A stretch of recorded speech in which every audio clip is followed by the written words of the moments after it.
So we are not just going to talk about why good food is important and what constitutes good food when we are bereaved, but first of all, I would like to talk about the general effects of grief on the body, the stress response and its impact, the gut-brain axis, which has been mentioned before, the link between the body and the mind, and the link between blood sugar, our energy and mood, which is so important, how we can take back control through food, but also other things, and how I support bereaved people on their journey.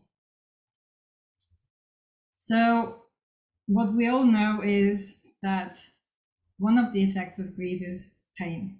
We experience emotional pain and also physical pain.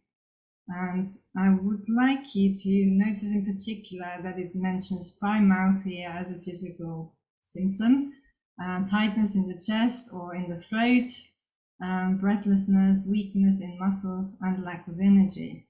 So just bear that in mind, keep it at the back of your mind. And then we also know, everybody knows, that it can lead to dietary changes. Somebody else mentioned that some people are overeating and undereating, right? So in German, where I come from Austria, we have this wonderful word Kummerspeck, and that means that we eat too much and then we put on weight.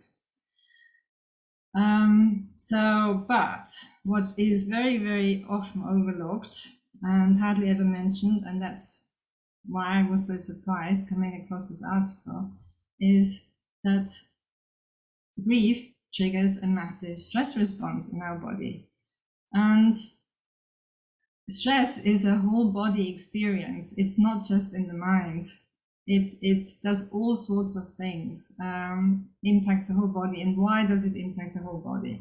Because it impacts our digestive system. It can make us, as I mentioned before, it can cause tightness in the throat. It can cause butterflies in your stomach. It can cause all sorts of digestive issues. And as soon as we get digestive issues, we get nutrient deficiencies. And I don't know how often people overlook nutrient deficiencies. It should be the first thing when anybody has any symptoms. Look at what are they eating, how are they digesting the food. And if there's no intervention whatsoever, and I can tell from my personal experience, my GP completely ignored when I said I have just lost my husband. Not asking about what I was eating, what I was sleeping. Somebody else mentioned that they are actually asking these questions. Brilliant. So you need to know, how much people are drinking, eating, how they're sleeping, to really get to,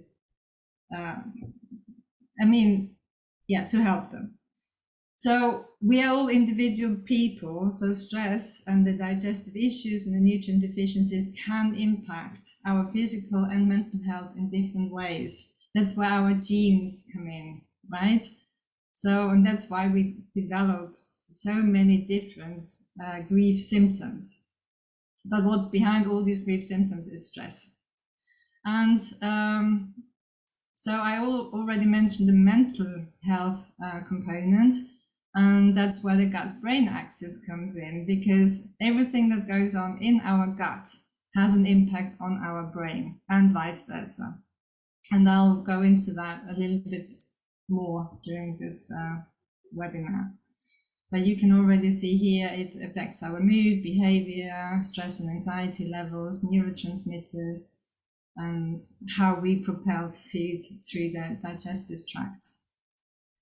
What we need for good digestion, and that's where I'll go back actually here. So what stress does to our body is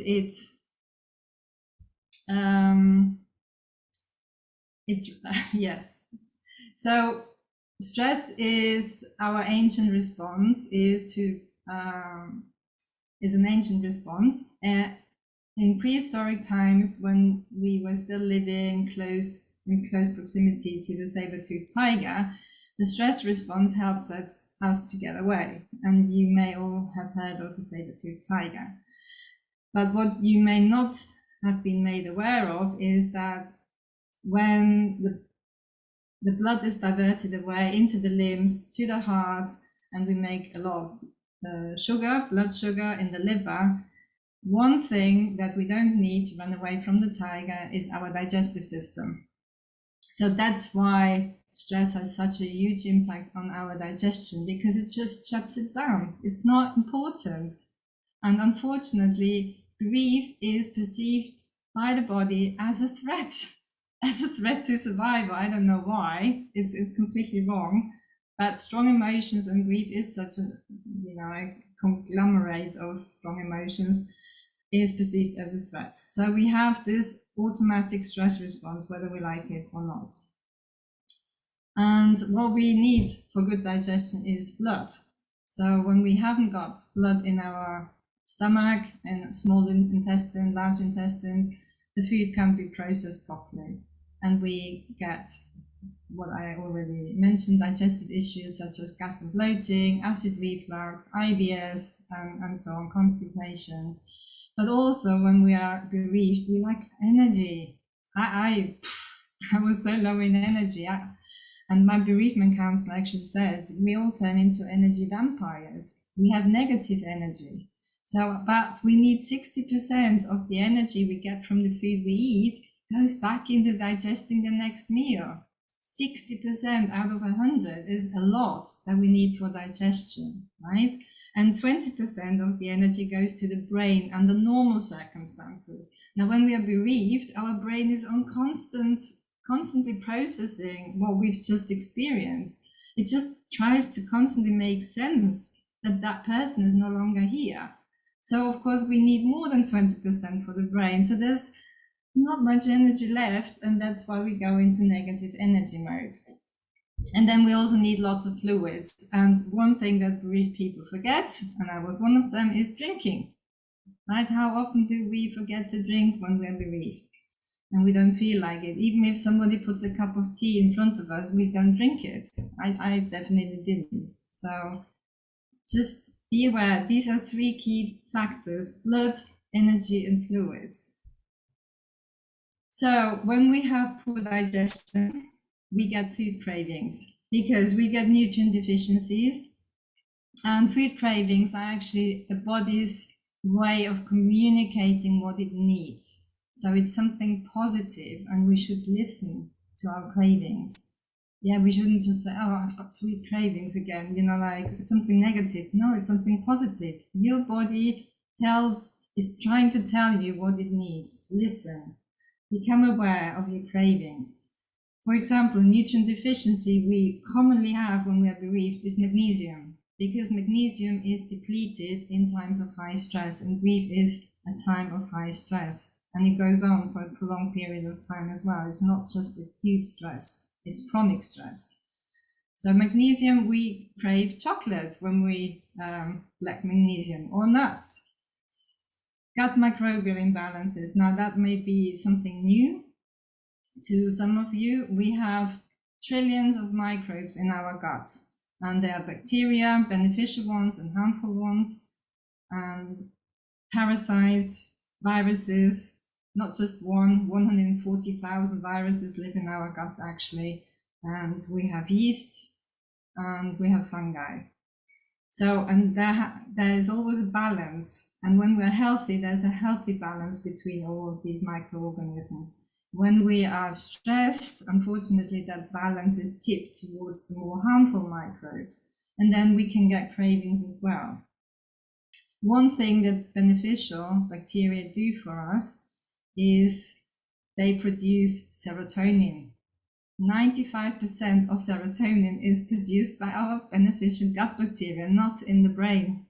So it's really important to look after our friends, I call them friends, in the gut. And I will come back to how we can do this. Neurotransmitter imbalances, I've just mentioned serotonin, which is a very important neurotransmitter. It's the happy hormone. It affects our mood, but also our gut motility, the propelling the food along process in the gut.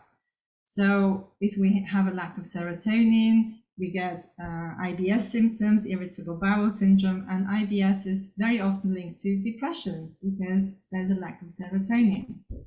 And of course, we have lack of energy, and when we have lack of energy, our body craves sugar, because sugar is the easiest fuel for the body, and the brain needs a lot of sugar, and grief.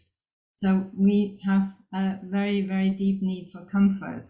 And food with a sweet taste, not sweet food, food with a sweet taste is comforting. It's also nourishing. Okay. But the problem is we go to the supermarket and buy processed food when we're bereaved, and that's not the food we need. And I'll go back into that again later. So to summarize, we have this massive stress response because our body is primed to run away from the saber-toothed tiger when we're bereaved. That puts out our digestive fire. In Ayurveda, we talk about digestive fire. That's the stomach acid, digestive enzymes, and the bile we need to break down the carbs and the protein and the fat in the foods that we eat. So we need a strong digestive fire, and we don't have this when we're bereaved. And then we get all sorts of cravings, which I already mentioned. So just a rhetorical question. Normally I have an interactive session where I just let people share their experiences. So just go inwards and think, when you have been bereaved, have you had any particular cravings? Or do you have any particular cravings now? Because we all have cravings. Because I don't think that there's anybody who doesn't have, who is really completely balanced at the moment. So blood sugar, what does blood sugar have to do with good nutrition? Well, it's everything. When our blood sugar levels are off, we also get cravings, because the good guys in our gut, they also keep our blood sugar levels stable. So we need to feed them. But when we eat more comfort food, like processed food, we don't feed the good guys, and they are starved, because good guys need a lot of fiber. They love fiber in any variety. And when they don't get fiber, they get depleted and the harmful microbes take over. And that causes this blood sugar roller coaster. So when you eat processed food, you feel like satisfied for half an hour, and then you start craving things again, craving food again. And you eat and you eat and you eat. And that's a sign that your body is not getting what it needs. And also after this sudden blood sugar surge, when you've eaten something like with sugar, you get this sudden drop. Now, when you're bereaved, one thing you don't want is this, because your emotions are already doing this. Now, when you add food that does this, this is a double whammy. So we really need to keep the blood sugar levels stable. And one way of doing it is by eating a lot of fiber-rich food. And I'll come back to that as well. So this is just an introduction of what's going on and what we need to be aware of. And I want to mention one area that is very important and also very, very often overlooked is the thyroid. The thyroid needs a lot of nutrients, and the thyroid also regulates our energy reserves. Now, when we are energy vampires and we lack energy, what the body does is it tries to preserve our energy levels. So it slows down our thyroid function. So a lot of bereaved people have actually got low thyroid function. And also, one of the most important nutrients for the thyroid is not iodine, it's iron. And iron is when we get nutrient deficiencies because of poor digestion, we also get lack of iron. So we get into this vicious cycle that the body slows the thyroid function down, which slows our digestion down, which produces a lack of nutrients. And then we have a lack of nutrients, we get anemia, and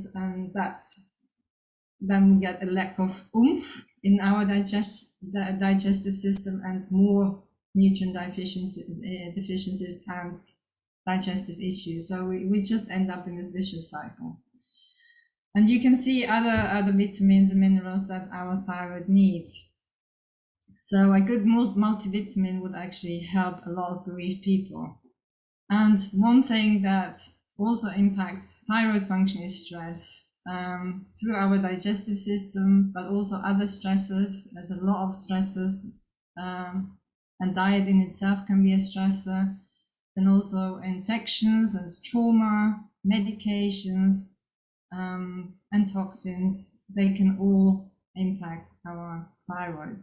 And the other thing I would like to make you aware of is, even if people come back with a thyroid test result that says that thyroid test, that their thyroid is functioning normally, it's not. Because the thyroid tests that GPs usually do only test the TSH, which is above the T4, which you can see here, or the T4, but we need to know what the T3 levels are. That's why I'm showing you this picture, because only T3 is the active hormone. So just be aware of that.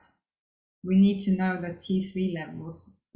So to summarize this, key points are: we're dealing with high stress levels, nothing else, and we need to be aware of nutrient deficiencies and other imbalances caused by stress. So another rhetorical question in this context: have you ever noticed any effect of food on your mood, anxiety levels, energy, or anything else? So just, in your daily life, have a look, how the food you eat impacts your mood, emotions, energy levels, and so on. So now I'm going to get into the nitty-gritty. What can we do about this stress response? Well, the first thing we need to do is do something about our stress levels, and the easiest way is to stimulate the vagus nerve. Our nervous system has two strands. We have the sympathetic one, which puts us into fight or flight mode to run away from the saber-toothed tiger, and we have the parasympathetic one, which puts us into rest and digest mode, and that's exactly what we need. We need to make sure that we are not stressed, that our stress levels come down, and that we can digest our food. So anything that stimulates the vagus nerve, which is the actually major communication pathway between the gut and the brain, is good to bring our stress levels down.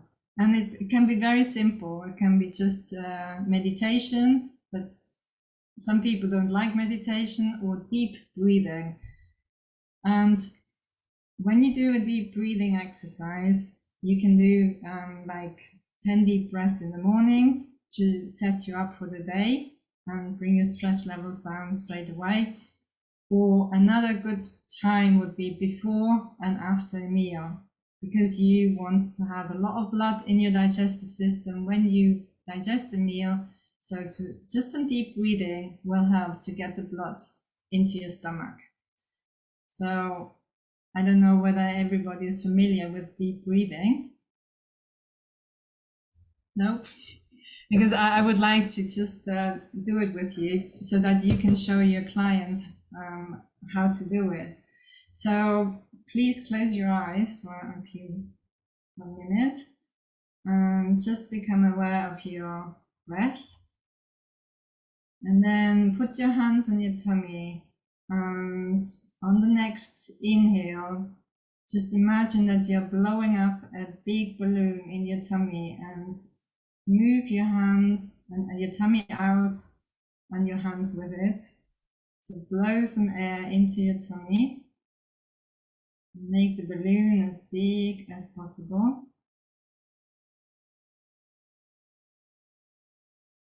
And then on the exhale, you go back towards the spine, very slowly and gradually.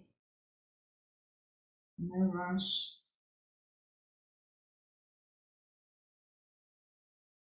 And just make your tummy as flat as possible, still pulling towards the back of your spine. And that's the first step, but this is just step one of deep breathing. On the next inhale, push the tummy out but also push the air upwards into the chest area and go as high as you can into your chest, and if you can go even higher into your collarbone area. Just inflate the whole body, upper body with air, and on the exhale you deflate the collarbone area first, and then the chest area, and then you bring the tummy back towards the back of the spine. And very slowly. And I don't know about you, but it's definitely calmed me down.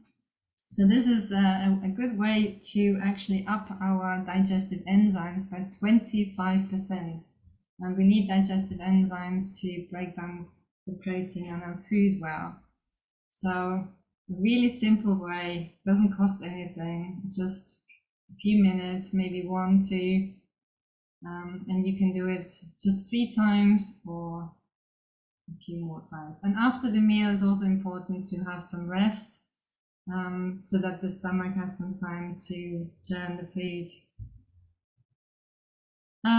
Other ways of stimulating the vagus nerve is to chew our food properly. Again, it's very simple, doesn't cost anything, just chewing your food until it becomes liquid, right? And that will help with the throat, with any difficulties here as well, and the jaw.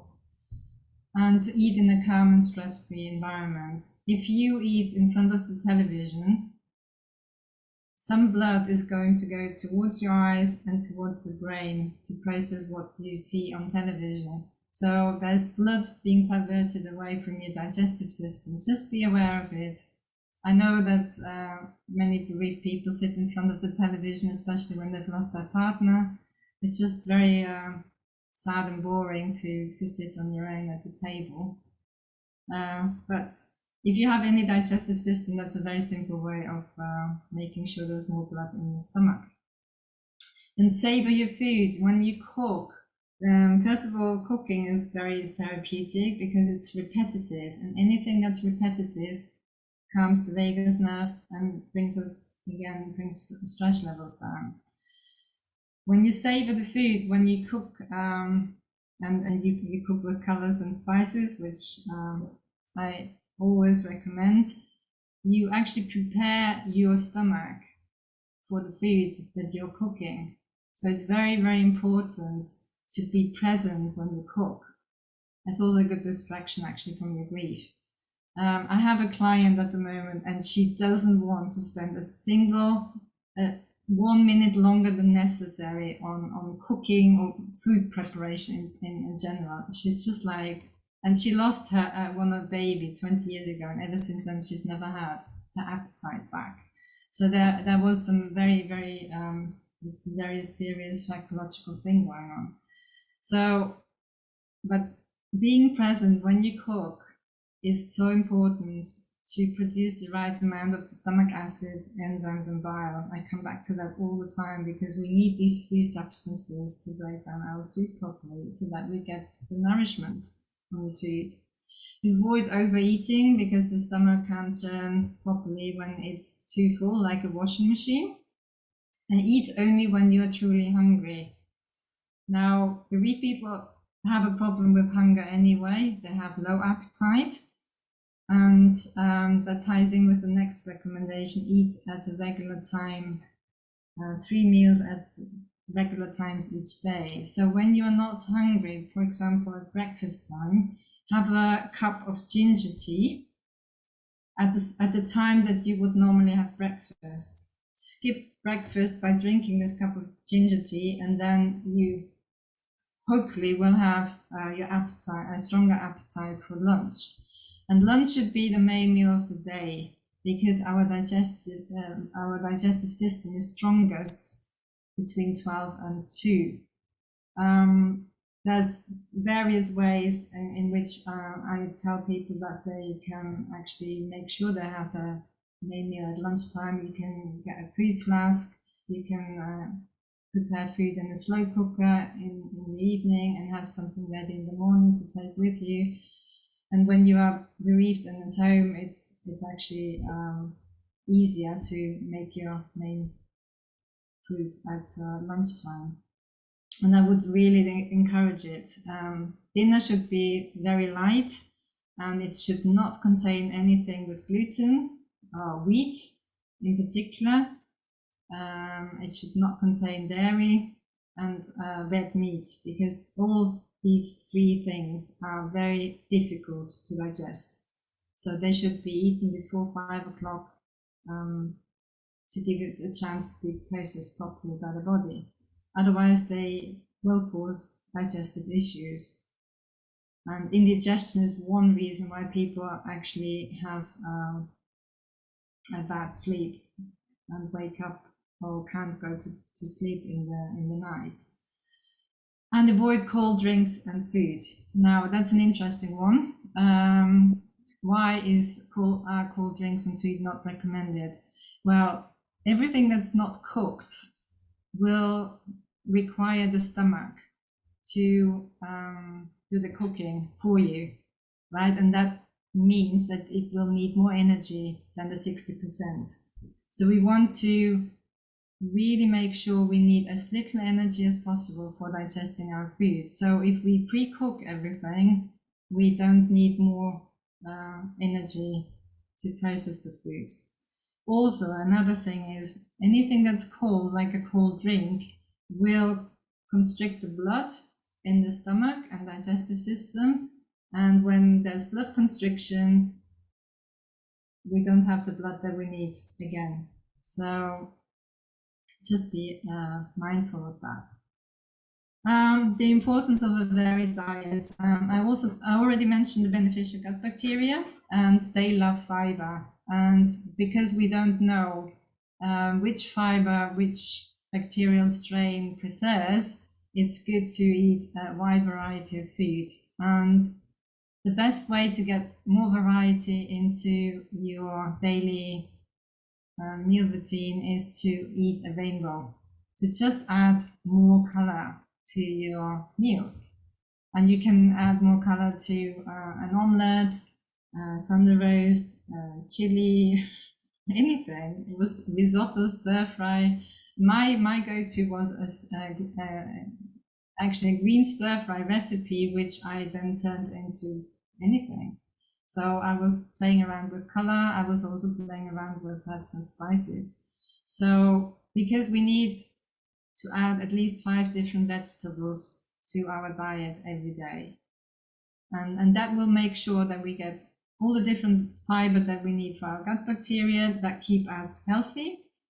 And that will also make sure that we get all the minerals and vitamins that we need from the food. So comfort food versus nutritious food. So yeah, please, if you can, avoid any processed food. Limit it as much as possible. There's nothing nutritious in processed food, nothing whatsoever. There's a lot of sugar in it, there's a lot of gluten or wheat in it, which is difficult to digest. There's a lot of unhealthy oils in it. Sunflower oil that the food industry uses is not very healthy oil because it's processed, highly processed.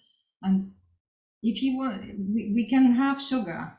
We can have sugar. I have sugar every day, but I have raw honey, I have dates, and I have maple syrup, and I have fruit. So go for natural sugars, but not for the unnatural ones, not for the white sugar, not for any walk-in sugar, if you can avoid it. Go for a lot of vegetables, color of the rainbow. Go for healthy protein, which also includes oily fish like salmon, mackerel, herring. Sardines, for example, are very rich in omega-3, which is again something we need for our brain to function properly. If we eat a lot of processed food, we have more omega-6, which is inflammatory, which causes diseases, but it also doesn't work well for our brain, all these omega-6s. So we need the right balance between omega-6 and omega-3. And oily fish is a very good source of omega-3. And the beneficial oils. Flaxseed oil is also a good source of omega-3. And hemp seed oil is a very good one. And then we've, of course, we got olive oil, and we've got coconut oil, which is a saturated fat, but is highly beneficial. It's highly antimicrobial, which means that it kills the harmful microbes in the gut. So for that reason alone, it's very beneficial, but it's got many other good benefits, like it gives us instant energy because it bypasses the liver. And then we've also got ghee, which is clarified butter, which I love to use in my cooking. And ghee is rich in butyrate, and apart from fiber, our beneficial gut bacteria also love butyrate. So they also thrive on that substance. So if you can get ghee, which should be organic, not non-organic ghee, all the fats should actually be organic, then go for that. And here are some of my go-tos, some meal ideas. So, for example, beetroot hummus with some warm stir-fried vegetables, or my favorite sweet potato and rocket salad with warm sweet potatoes roasted in the oven, which is really lovely and delicious. Another stir fry with salmon, or some beans, which you can add, and lentils. They are really very, very good additions to our diet. And then the other thing I recommend to people, where to start, because breakfast should be really the meal of the day to set you up for the day.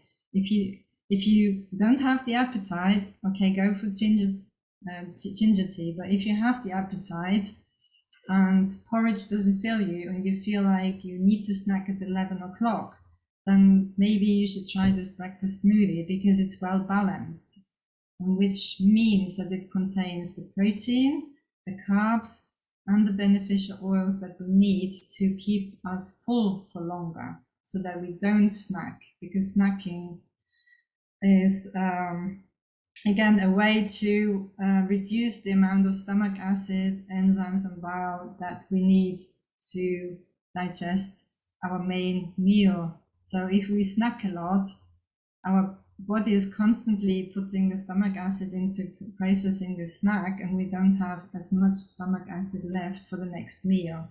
So just bear that in mind when you snack a lot. I mentioned beneficial herbs and spices. Now, one very beneficial one is ginger. So I recommend to my clients always to add ginger to anything and everything. Ginger tea, ginger in stewed apples in the morning, ginger in the smoothie, ginger in the stir fry, ginger in risotto, doesn't matter. Why? Because ginger has got so many beneficial properties. It reduces inflammation, and stress increases inflammation in the body. And as I said before, inflammation is one of the key ingredients that causes chronic disease. It's very good for nausea. It's very good for low appetite. It's very good for our gut motility, to process the food along, and antimicrobial again, and so on and so forth. So really beneficial, and I love it. The other beneficial one is fennel seeds, for example. So I use fennel seeds, cumin seeds, and nigella seeds, which is black onion seeds, in every meal I cook. I start every meal the same way. Beneficial oil, roast these 3 seeds, put some onion in it, garlic in it, ginger in it, and then 5 different vegetables and some protein. It's so simple. You don't need a recipe. You just need these ingredients, and then some extra flavors. You can add some more Mediterranean spices, herbs, which are also very beneficial, antimicrobial again, or salt and pepper. Tamari is very beneficial. It's salty, sort of liquid, but it's rich in tryptophan, which is a precursor to serotonin, the happy hormone. And sesame oil, some sesame oil on top is also very good and anti-inflammatory. Toasted sesame oil, very, very nice. So, and you get the flavor without the sugar. You don't need sugar to flavor your meals. Back to fennel seeds. Now, if anybody has got a tight throat or difficulty swallowing or has got food stagnation, that means that they have digestive issues, they've got gas and bloating, the food just sits heavy in your stomach, chew a handful of fennel seeds thoroughly, swallow it, and you will see within 2 minutes this heavy feeling is gone, and also, you know, the tightness here is gone, because fennel seeds relax the muscles. So it's a very easy remedy. Ginger pickled before a meal is also very good to increase the digestive juices that we need to break down the food, and it's also very simple to make. Just slice fresh ginger, cut it into slices, put some pink salt in it, some the juice of half a lime, mix it all and put it in the fridge and take one out half an hour before a meal and chew on it. And you will see that you produce more saliva, which is also very, I mentioned dry mouth before, so that will deal with the dry mouth syndrome, but also other things. Fluid intake, I've mentioned before, so very important to drink enough, but not overdrink. Some people drink too much, which is not good, because when we drink too much, we lose electrolytes. And one of the important electrolytes is magnesium. We don't want to lose magnesium, we need to increase the magnesium intake. So, and that's why my coconut smoothie is so beneficial, because it contains banana, which is rich in electrolytes like potassium, and coconut water is very rich in electrolytes. So another reason to go for my coconut water smoothie in the morning. And please reduce the amount of coffee. I know I'm a coffee addict myself, but coffee actually increases our stress levels and anxiety levels. If anybody's anxious, coffee is not going to be beneficial for them, to the contrary, and it's also dehydrating.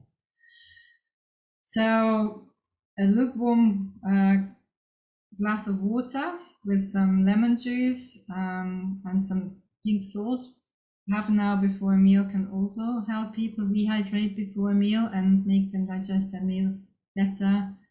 Licorice tea with cinnamon is a very nice drink in the evening, and licorice tea is another way of in which we can help the body retain water, but it's not good for any people who've got water retention, like swollen ankles and feet, so be aware of this. So again, it's more general tips. And I love ginger tea. I always prepare a flask in the morning, because otherwise I know I'm not going to drink enough. So at least I always drink at least this, but of course more every day. And it's always ginger tea. I'm addicted to ginger, as you can hear, which is not a bad thing, is it? Better than coffee. Exercise, of course, is important because it gets our lymph moving. Why is that important? Well, in the pandemic, it's very important because in the lymph, that's where our immune cells are. And when we are bereaved, one thing that suffers because of the stress response is also our immune system, which is suppressed. So just make sure that you get outside, you move your body, just 15 minutes a day if you cannot muster anymore. And the other way, the reason to go outside is for vitamin D levels. Now, everybody should have the vitamin D levels checked. Again, the problem is that normal vitamin D levels are said to be 50 nanomole a liter, which is fine if you don't want to or need to fight a virus. But if you want your immune system to be primed, you need at least 100 nanomole a liter. And even Public Health England now advises that you take a vitamin D supplement over the summer. And where I'm sitting today, there's no sunshine, so we just need vitamin D supplementation throughout the year. How much depends on every individual is different. So again, I would suggest not just have your vitamin D levels checked, but also consult somebody who can tell you how much you need to take. And that can vary per season.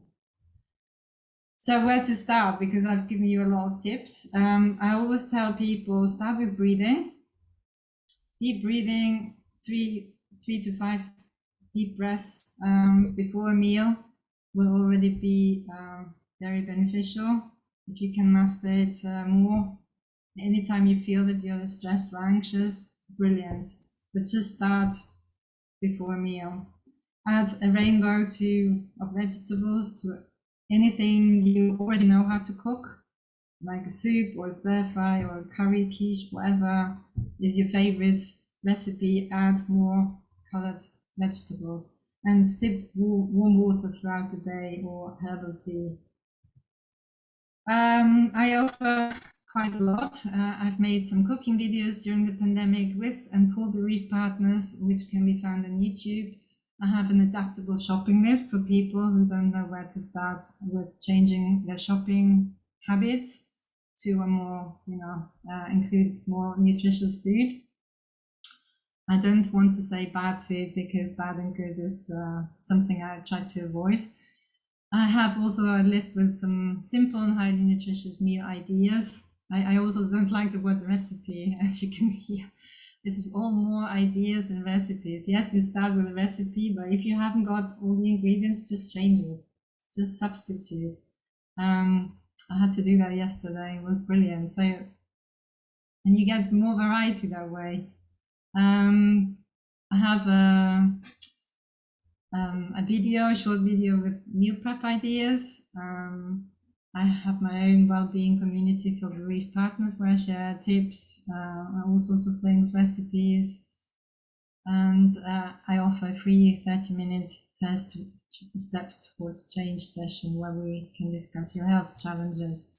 And I offer one-to-one assessments, cooking workshops, free yoga classes, in a chair, on a mat, and vitamin D testing as well, and interpretation. So I would say it's all overwhelming when you're bereaved. So take it easy, small steps, start with breathing. Breathing is so important and also massively underestimated. The power of breath is just phenomenal. So small changes can change everything. And look out for your friends in the gut. They will pay you back big time. And then you can take back control, not only of your health, but also of your life. So, and this is how you can connect with me if you would like to take a picture. I'm quite present on social media channels, and yeah. So I'm going to stop this now.